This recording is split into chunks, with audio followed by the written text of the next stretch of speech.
akan membahas yaitu lanjutan reproduksi sel, yaitu tentang meiosis. Meiosis disebut juga dengan pembelahan reduksi. Nah, meiosis terjadi 2 kali pembelahan, yaitu meiosis 1 dan meiosis 2. Meiosis 1 dan meiosis 2. Jadi meiosis 1 yaitu profase 1, metafase 1, anafase 1, telofase 1. Pada akhir telofase 1 dihasilkan 2 sel haploid. Lalu kedua sel haploid tersebut akan melanjutkan pembelahan meiosis 2 dengan tahapan yaitu profase 2, metafase 2, anafase 2, dan telofase 2, maka akan dihasilkan 4 sel anak. Jadi sel induknya ini 2N, maka 4 sel anak itu masing-masing adalah haploid.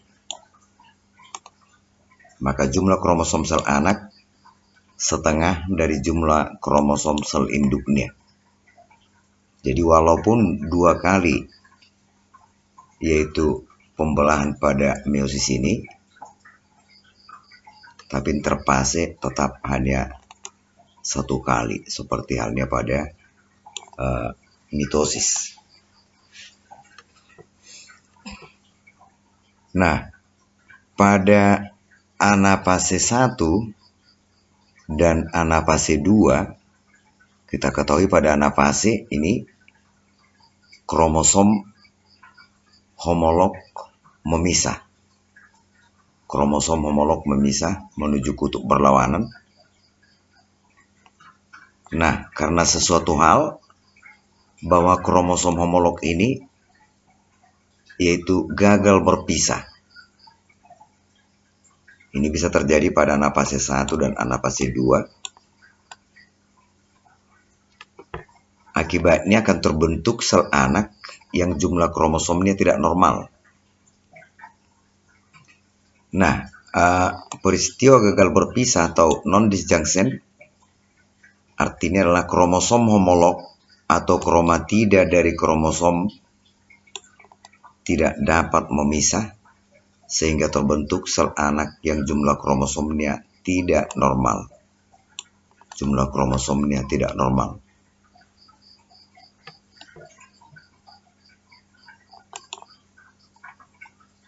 Nah, kita bahas dulu yaitu profase 1. Profase 1 terdiri dari 5 subfase, yaitu fase leptoten. Pada fase leptoten, setiap kromatin mengalami kondensasi menjadi kromosom struktur tunggal, sama halnya dengan profase mitosis. Lalu pada subfase zigoten terjadi sinapsis membentuk bivalen. Membentuk bivalen ini tidak terjadi pada mitosis. Nah, sinapsis membentuk bivalen. Artinya sepasang kromosom homolog itu bergandengan. Lalu pada fase pakiten, kromosom bivalen membelah membentuk kromatida tetrat. Membentuk kromatida tetrat artinya setiap kelompok terdiri dari 4 kromatida. Kemudian terjadi perlekatan kromatida dari kromosom homolog membentuk chiasma. Terbentuk chiasma, tempat terjadinya pindah silang.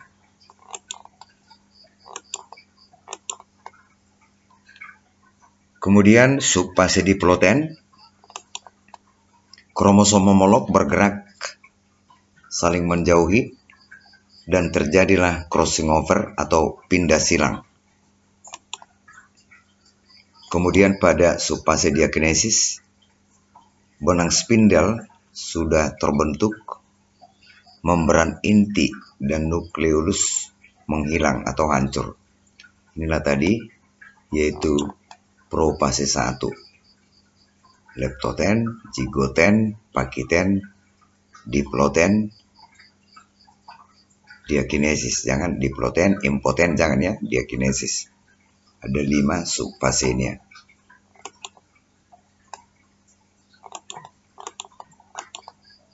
Nah ini tadi leptoten, yaitu kromatin mengalami kondensasi, menebal dan memendek, tampaklah kromosom.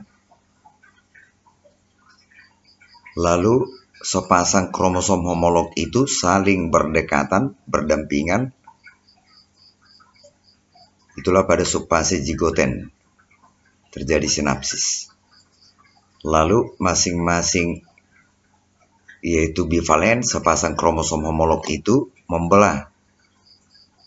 Ini membentuk 4 kromatida tetrat. Ini kan ada 4 sekarang kromatida ini tetrat. Nah lalu pada diploten terbentuk chiasma, ya, dan terjadilah peristiwa pindah silang.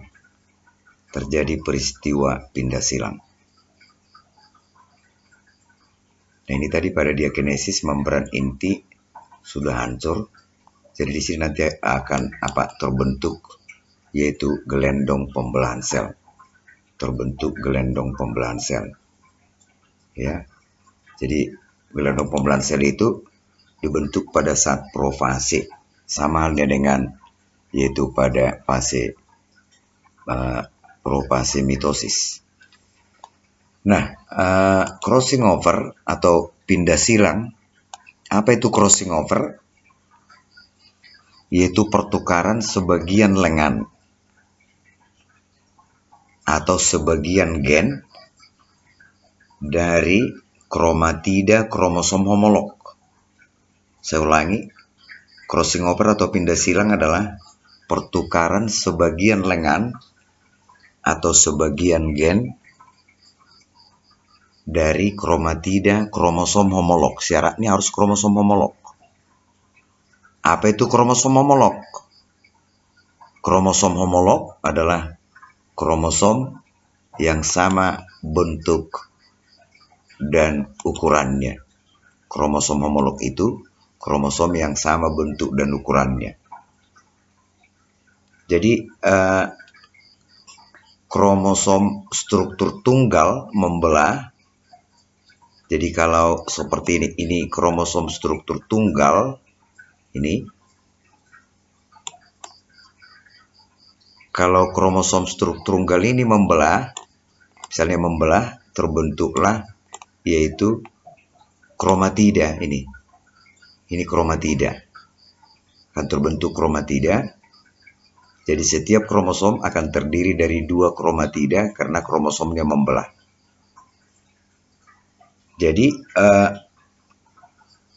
kromosom yang berpasangan ini tadi, kromosom bivalen berpasangan.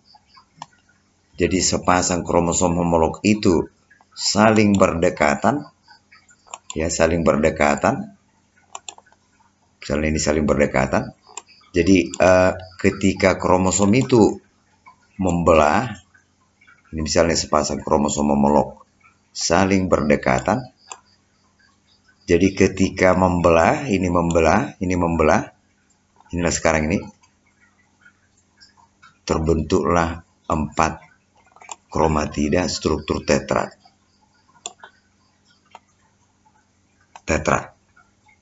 Kalau pada profase mitosis ini tidak terjadi. Tidak ada tetrat karena kromosom homolog itu tidak berdekatan. Tetrat artinya kan kelompok 4, terdiri dari 4 kromatida ini. Ada 4. Tentu karena dia saling berdekatan, maka nanti bisa di sini nanti terjadi perlekatan, perpilin. Inilah ini. Jadi ini menilang kemari, ini menilang kemari. Ini disebut dengan chiasma. Ini disebut dengan chiasma. Nah, apabila kromosom ini memisah, ini chiasma, di sini nanti akan putus ini. Tempat terjadinya pindah silang disebut chiasma. Jadi ketika kromosom ini bergerak saling menjauhi, ini tadi udah melekat secara menilang, maka ini putus. Sehingga lengannya ini sekarang nggak asli lagi, akan bersambung kemari dari lengan pasangannya. Lengannya ini akan bersambung kemari dari lengan pasangannya, karena di sini tadi putus. Itu namanya pindah silang. Pertukaran sebagian lengan kromosom, lengan kromatida dari kromosom homolog, atau pertukaran sebagian gen dari kromatida kromosom homolog. Kenapa pertukaran sebagian gen? Karena di lengan kromosom inilah, di dalamnya terdapat gen. Nah, apa akibatnya kalau tidak terjadi pindah silang? Ketika sentromer ini nanti membelah, akan ada 4 kromosom. Ini ada 4 kromosom, 1, 2, 3, 4. Dan ini kromosom itu sesuai dengan kromosom awalnya. Sama. Ya. Kalau ini kan 4 ini sama ini. Ini sama dengan ini sama dengan ini, homolog. Tetapi karena terjadi pindah silang ini, maka ini sekarang kombinasi baru. Tidak asli lagi ini. Yang ini misalnya yang merah ini diambil dari lengan pasangannya, berasal dari lengan pasangannya. Yang ini sekarang berasal dari lengan pasangannya.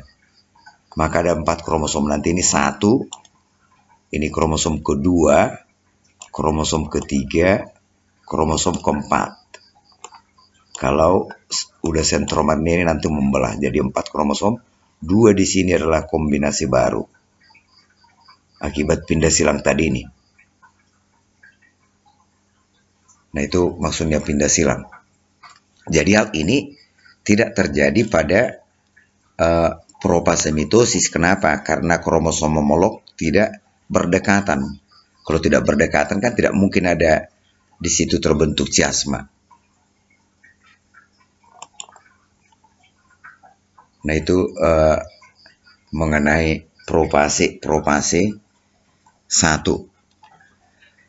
Nah, lalu anafase mitosis. Misalnya kita lihat di sini anafase mitosis. Anafase mitosis ini, kalau pada saat anafase sentromer membelah, ini sentromer membelah. Sentromernya ini membelah, ini. Lalu kromosom bergerak ke kutub yang berlawanan.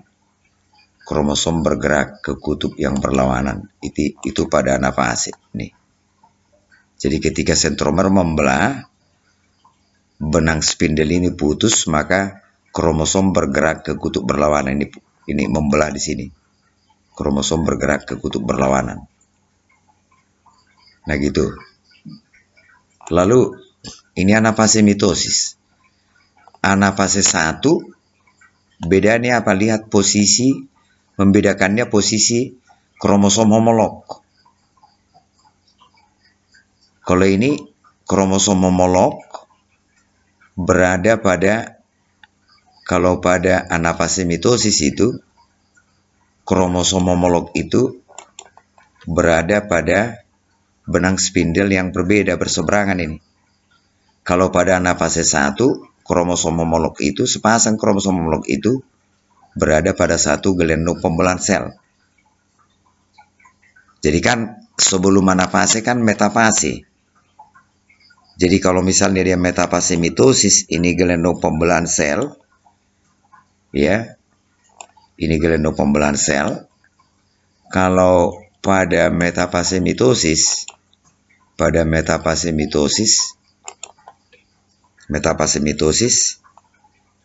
ini misalnya kromosom homolog, ini kromosom homolog, ini. Jadi kromosom homolog itu pasangannya itu di ini di gelendong pembelahan sel yang lain, di gelendong pembelahan sel yang lain, ini di sini dia ini, di gelendong pembelahan sel yang lain ini ya, ini di sini dia. Ingatkan pada metafase kromosom berada di bidang ekuator sel ini. Inilah misalnya yang homolog itu. Kalau metafase mitosis, ini homolognya ini. Ya, kalau dia kromosom membelah kan seperti ini tadi, nggak masalah. Ini dalam bentuk kromatida, ini kan dalam bentuk kromatida. Pokoknya sepasang kromosom homolog itu pada saat metafase itu berada pada gelendong pembelahan sel yang berbeda. Kalau pada metafase 1, bedakan ini. Ini sekarang kromosom, ini sudah membelah pada profase ya. Di sini pasangannya pada gelendong pembelahan sel yang sama. Ini gelendong pembelahan sel yang sama. Jadi ketika nanti putus ini pada anafase ini, maka ini bergerak ke kutub berlawanan. Disinilah terjadi pemisahan kromosom homolog. Disinilah reduksi jumlah kromosom. Jadi nanti kan ini akan bergerak ke kutub, ini bergerak ke kutub yang berlawanan. Kalau ini tidak, di sini nanti membelah, sentromernya membelah. Ini kan pasangannya ini sekarang. Jadi ketika ini membelah, ini kromosomnya bergerak ke kutub berlawanan, di sini bergerak. Ini bergerak ke kutub berlawanan. Ini tadi pasangannya bergerak kemari, maka akan ketemu lagi nanti dalam sel. Pasangan kromosom itu akan ketemu. Ini dari sini satu di sini, ini akan ketemu pasangannya dari sini. Makanya jumlah kromosom pada mitosis itu tetap. Jumlah kromosom sel induk sama dengan jumlah kromosom sel anak. Kalau pada meiosis jumlah kromosom sel anak setengah dari jumlah kromosom sel induk. Karena pada anafase ini sudah terjadi pemisahan kromosom homolog. Nah, seperti itu jawabannya. Ini. Nah, lihat, perhatikan sekarang ini. Ini tadi anafase mitosis. Ini anafase mitosis. Ini.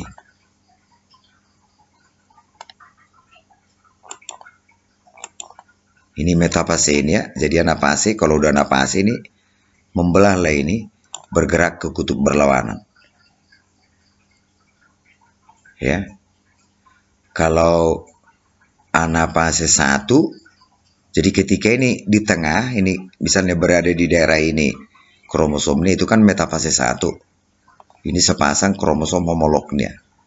Jadi akan bergerak ke kutub yang berlawanan. Akan bergerak ke kutub yang berlawanan. Nah ini. Nah ini anafase 1.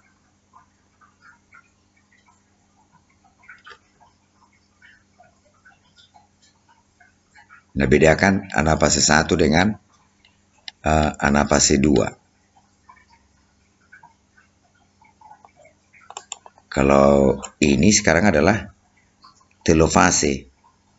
Ini telofase 1, lanjutan dari anafase 1. Jadi kalau telofase itu, di sini terjadi sitokinesis, pembelahan sitoplasma. Di sini terbentuk yaitu membran sel. Maka sitoplasmanya terbagi, akan dihasilkan nanti sel anak. Ini sekarang kan sel hewan. Kalau pada sel tumbuhan di sini akan terbentuk dinding sel. Ya, terbentuk dinding sel, yaitu memisahkan sitoplasmanya itu. Nah, itu mengenai fase-fase pembelahan sel. Lalu bagaimana perbedaan antara mitosis dengan meiosis dapat dilihat pada tempat terjadinya. Nih.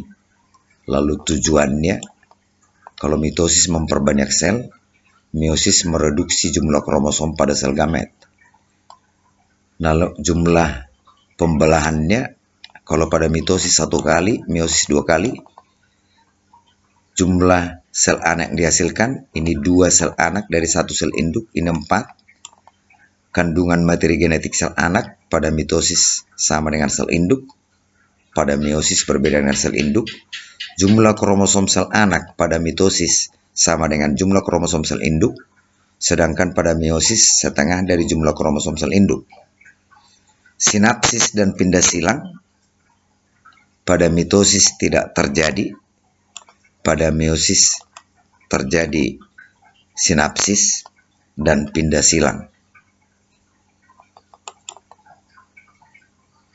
Lalu berikutnya kita lihat itu gametogenesis pada manusia.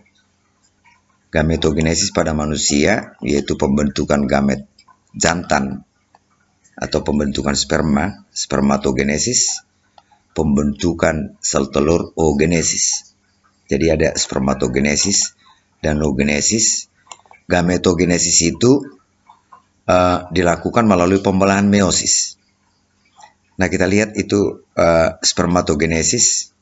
Ada spermatogonium 2N. Berarti jumlah kromosom ini 46. Ini kan 2N. Melakukan pembelahan mitosis dulu. Mitosis fase perbaniakan. Lalu dihasilkan yaitu spermatosit primer 2N. Spermatosit primer 2N. Lalu spermatosit primer mengalami pembelahan meiosis 1, dihasilkanlah spermatosit sekunder atau spermatosit kedua. Ini spermatosit kedua. Spermatosit primer itu disebut spermatosit pertama gitu ya. Dihasilkan 2. Lalu spermatosit sekunder itu melanjutkan meiosis 2, dihasilkanlah 4 spermatid. Ya. Lalu spermatid mengalami pematangan di testis. Proses pematangannya disebut spermiogenesis, menghasilkan 4 sperma fungsional. 4 sperma fungsional. Nah, pada oogenesis, oogonium ya, oogonium. Jadi oogenesis itu sebenarnya sudah diawali sejak anak perempuan itu masih dalam kandungan ibunya. Jadi oogonium 2N membelah secara mitosis menghasilkan oosit primer. Oosit pertama 2N. Lalu oosit primer itu melakukan pembelahan meiosis 1. Di sini terjadi pembagian sitoplasma tidak sama pada dua sel anak. Yang besar disebut oosit kedua, oosit sekunder. Yang kecil disebut badan polar pertama, badan kutub pertama. Lalu kedua sel ini melanjutkan pembelahan meiosis 2. Dari oosit sekunder terbentuk 1 ootit dan 1 badan polar. Dari badan polar pertama akan terbentuk 2 badan polar kedua. Maka dihasilkanlah 3 badan polar atau badan kutub. Ini 1 dari oosit sekunder, 1 dari badan polar pertama. Lalu ootit mengalami pematangan menjadi ovum fungsional dan badan polar itu mengalami degenerasi, dihancurkan. Maka pada oogenesis dari 1 oosit primer dihasilkan 1 ovum fungsional dan 3 badan kutub. Inilah gametogenesis pada manusia. Gametogenesis pada manusia. Sampai di sini dulu pertemuan kita pada season ini. Atas perhatiannya saya ucapkan terima kasih.